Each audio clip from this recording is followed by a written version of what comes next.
everybody, and welcome along to this edition of Heroes and Icons, a show that looks at the lives and careers, depending on who they are, of different people who made an impact in the 20th century.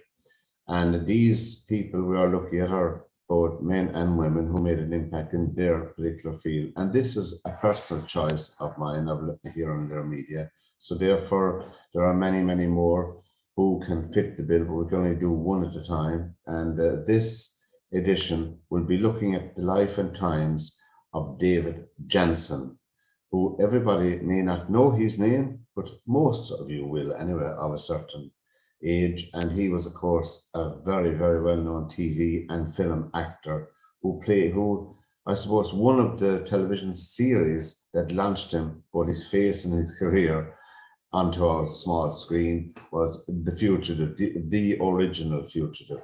And you can tell you how dated it is because it was originally, I think it was all in black and white, but there you go. David Janssen was the main man who was looking for the one-armed man all those years ago on the TV series. So this edition will be looking at the life and times of David Janssen. Now, thank you for all the comments you made on the couple of series we've done already. You know, this is just thumbnail of their life and times, and we just hope to encourage you and enthuse you to read about them and find out a lot more just for your own information. Information is always good anyway, and knowledge goes along with that.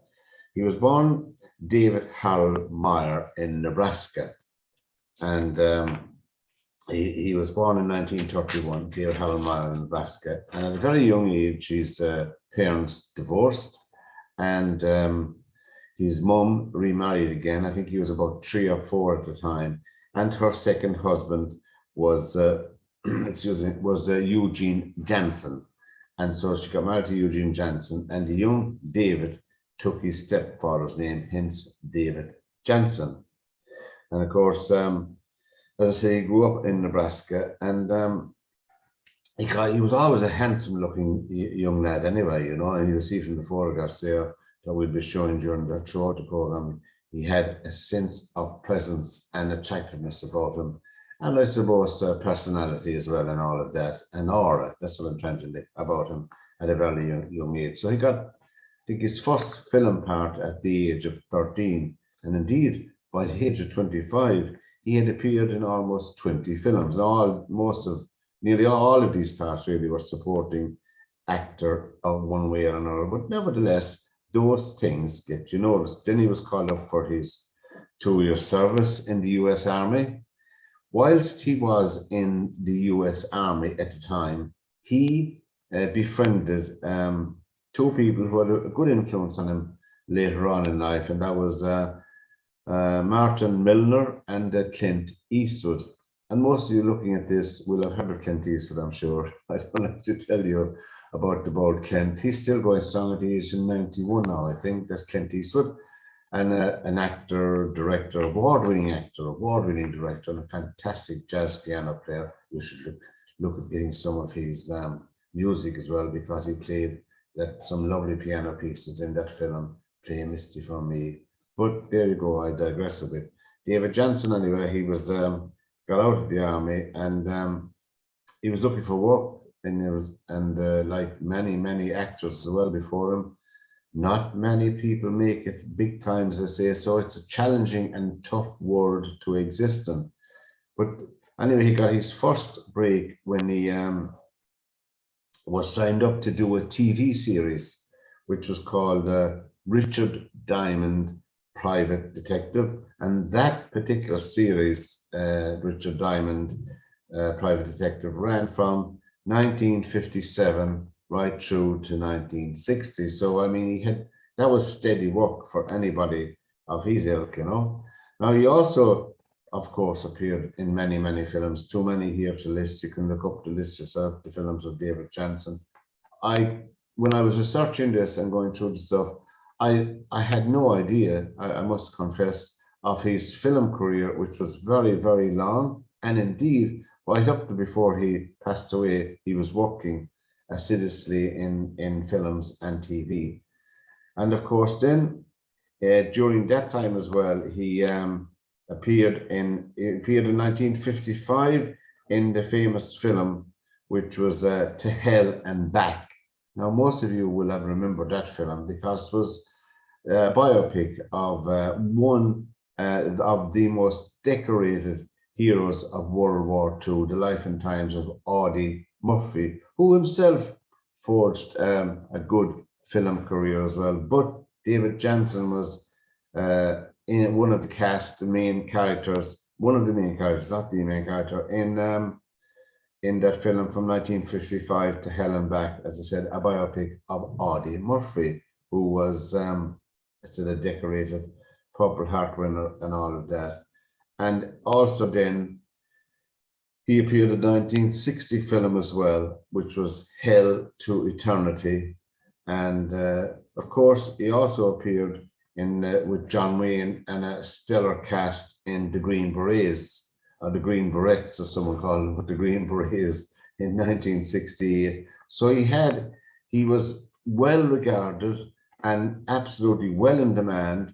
And as I said, he was still continuing his television work as well at this time, whilst taking a break to do the films. And of course, in 1968, he appeared in that well-known film, fantastic film as well, The Shoes of the Fisherman, which was 1968.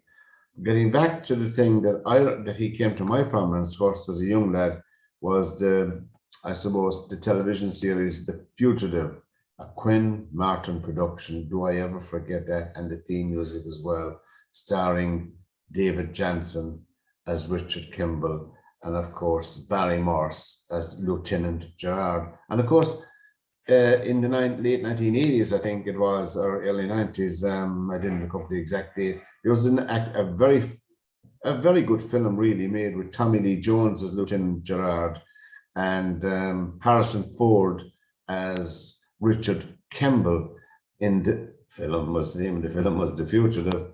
Quite a good film, very well made, and a nice story. Of course, these events of the one-armed man and all were based on an actual murder that happened back in the 1950s. So to do with a doctor and his wife, and Dr. Kimball was his name. But anyway, you can look up that as well in your spare time. So more history for you to source and think. You're watching Heroes and Icons with myself, Pat Barry, on Lear Media. And all our programs are coming in association with Blue Sky Broadcasting and Media Services Limited. And they're all up on our YouTube channel, all our programs for you to peruse anytime, and all the other platforms you can find them on as well. So getting back to The Fugitive. Now, The Fugitive, the original Fugitive, the TV series was 1963 to 1967 it ran. It was a long time, really, and it was extremely successful, continuously in the top 2 or 3 most watched TV series. And of course, ratings was all important as well to these things, because they had to pay their way, they had to pay the actors, they had to pay everybody associated with it. It was an expensive business then, as it is now still. But the final episode of The Fugitive, which was aired in 1967, and the final episode of The Fugitive was watched by 72% of the audience in the United States. I mean, when you look at figures like that and numbers like that, most of the marketing executives around today would make their eyes water to have something like that. Of course, now we must frame it in the time that it was in that The Fugitive itself was in black and white, the original, and there weren't many programs. You know, really, television was just beginning to, I suppose, emerge into the huge business that it is today. And of course, choice today, it's incredible, hundreds and hundreds of choices and channels. And I just wonder, is it over half of them getting lost all the time? How could anybody get around to watching a couple of hundred channels or dipping into something? I have no idea. And I know some people who continuously record stuff, and how do you if you cannot watch the program when it's on, how are you going to make time to watch it later on? Not alone that, how are you going to make time to watch 8, 9, 10, 11, 12 episodes of your program that you can record. I think there should be no more facility for recording programs. You can watch it when it's on live. That'll be my opinion for what it's worth. Heroes and Icons is the program. We look at the life and times of David Janssen, who left us all too young. But that's what I say, 72% of the live audience tuned in to watch that episode. I know I was playing an underage hurling match down in Buddefant, and we all went back to the local pub with our gear on us to watch the last episode of The Fugitive. The place was absolutely mobbed. And anyway, the one-arm man, that was all the go at the time. But anyway, I won't tell you the ending, you can catch it all. I think you can still buy the box set of the original Fugitive, as far as I know. I'm sure you can. I saw it being advertised a while back, you know. Of course, then David Janssen himself went on to a very successful, I said, right up to the time of his passing. And he did another very successful television series, which was Harry O, which was ran from 1974 to 1976, whereby he played a disabled private eye, Harry O, and that was very successful for him as well. And David Janssen himself, he was married twice, and his first wife was Ellie Graham, who he married in 1958, and they divorced in 1968, and then he got married to Danny Crayon Greco in 1975, and she was his second wife and with him until he passed away. In fact, I was just looking it up earlier on there today. She's still around at the age of 86. That was his second wife, David Janssen. Now, David Janssen was, I suppose, one of the most charismatic television stars of the 60s and 70s. It would be fair to say.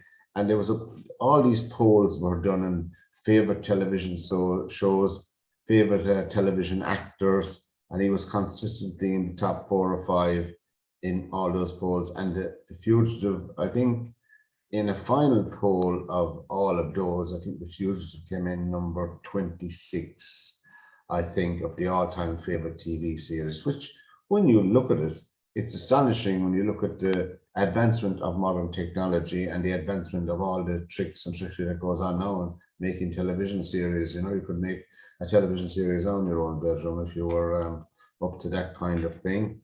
But sadly, David Janssen was a heavy smoker all his life, and apparently, from some anecdotal evidence, he's a regular 4-pack of the day man, and drinking quite a bit of alcohol as well. So those two elements of one's life are recipes for disaster. One by itself is bad, but two of them are a potent mix, and really there's no good ending if you continue smoking 4 packets of cigarettes a day, or any packet of cigarettes, but particularly that time.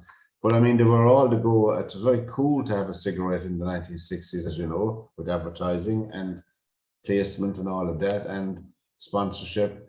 But as we know now, in hindsight, there were still disquieting tenuous connections with cancer and tobacco smoking coming out towards the end of the 1960s, but it was strongly enough to my mind, you know, so much so that luckily my own dad gave up smoking. That's why he's still around at 91.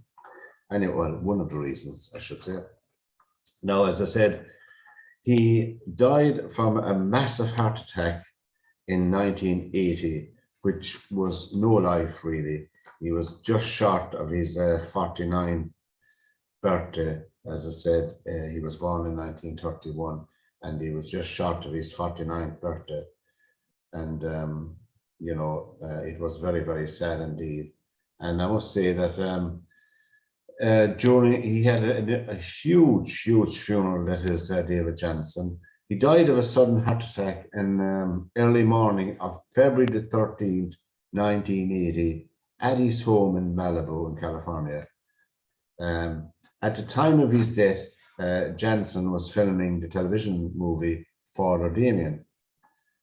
Janssen was buried at the Hillside Memorial Park Cemetery at Culver City, California. He was often asked what religion he was or whatever. He was said, "I'm half Jewish." That was his answer all the time. It's just a tongue in cheek. Anyway, a non-denominational funeral was held at the Jewish chapel at the cemetery on February the 17th.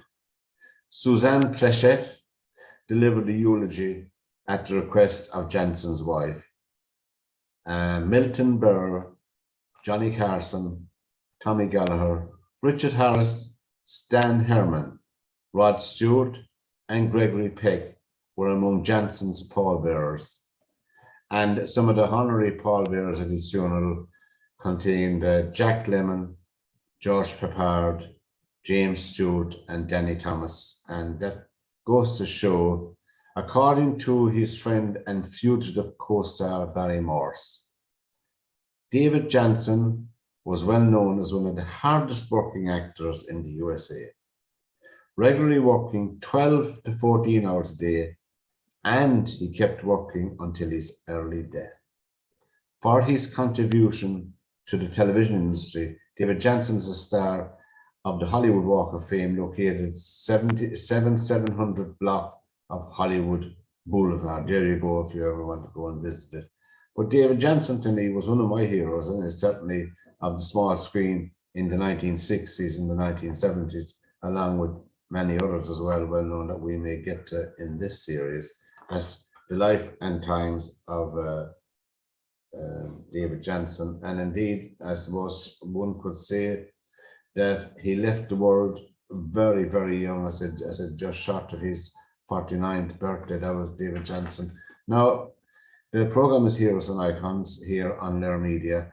And if you have any suggestions who we should look at the life of, it's only a thumbnail we give people so they can have just a reawakening of the interest in the particular one we're covering here on Lear Media. You can email us in here to the studio, info@learmedia.tv, and we're absolutely delighted for the support we're getting and for the continuous viewership. It's very, very much appreciated. So as you can see from the wonderful photographs of David Janssen, he was a handsome man. He had a great sense of presence, and as I said, left this world all too young. David Janssen, 1931 to 1980. From this edition of Heroes and Icons, and for myself, Papa, till we meet again, goodbye and take care.